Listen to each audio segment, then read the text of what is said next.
Kumusta po kayo? Bago po ang lahat, first things first.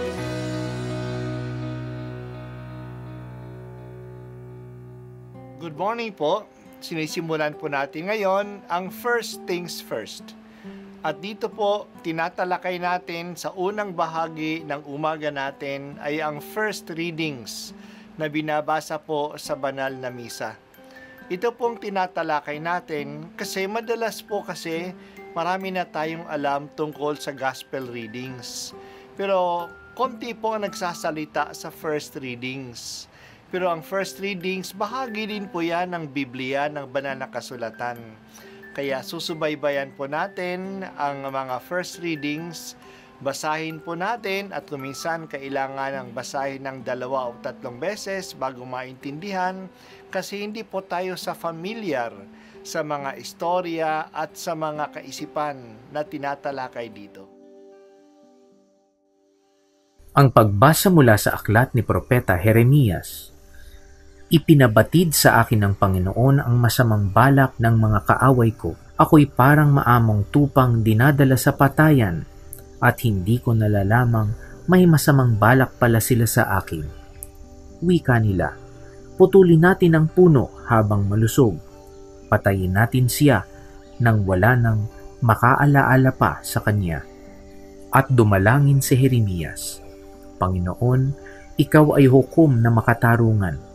Nababatid mo ang isipan at damdamin ng bawat tao. Ikaw ang maghiganti sa mga taong ito. Ipinauubaya ko po sa iyo ang aking gawain. Ang salita ng Diyos. Salamat sa Diyos. Kawawa naman ang maliliit na tao. Madali silang pagbintangan. Madali silang apihin at wala silang magagawa na ipagtanggol ang kanilang sarili. Wala naman silang pera at wala naman silang kilala maliban sa Diyos.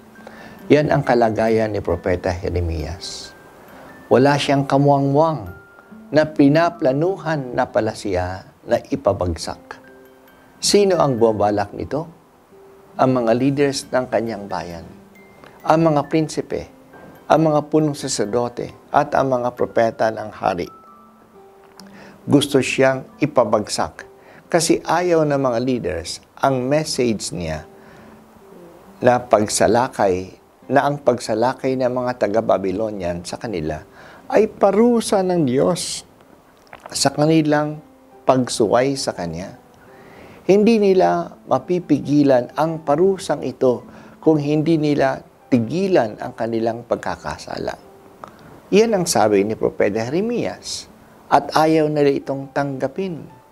Kaya gusto nilang iligpit si Jeremias. Wala nang matatagpuan sa Jeremias kundi ang Diyos. Alam ng Diyos ang nasa puso ng bawat tao. Alam niya kung sino ang nasa tama at kung sino ang mali. Malakas ang tiwala niya na malinis ang kanyang konsyensya. Nang mensahe niya ay talagang galing sa Diyos. Kaya tumatawag siya sa Diyos na ipagtanggol siya, ipinaubaya na niya sa Diyos ang kanyang sarili. Diyos na ang gaganti. Ang kalagayan ni Jeremias ay siya ring kalagayan ni Jesus at ng maraming mga taong inaapi dahil sa kanilang mabubuting ginagawa. Tulad ng sinabi ni San Juan sa kanyang ebanghelyo, dumating na ang liwanag, ngunit ang mga nasa kadiliman ay ayaw sa liwanag at pinapatay ang liwanag upang hindi makita ang kanilang masamang ginagawa. Si Jesus din, ipinaubaya niya ang kanyang espiritu sa Diyos. Alam ng Diyos ang lahat at ang mga iniisip niya ang nasa puso ng bawat tao.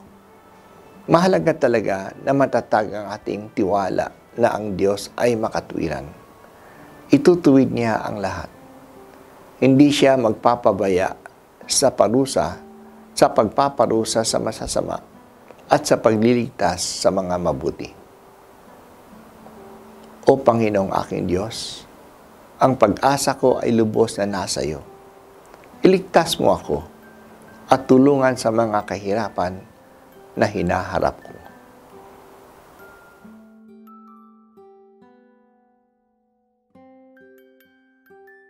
At ako po ay si Bishop Broderick Pabilio dito sa First Things First.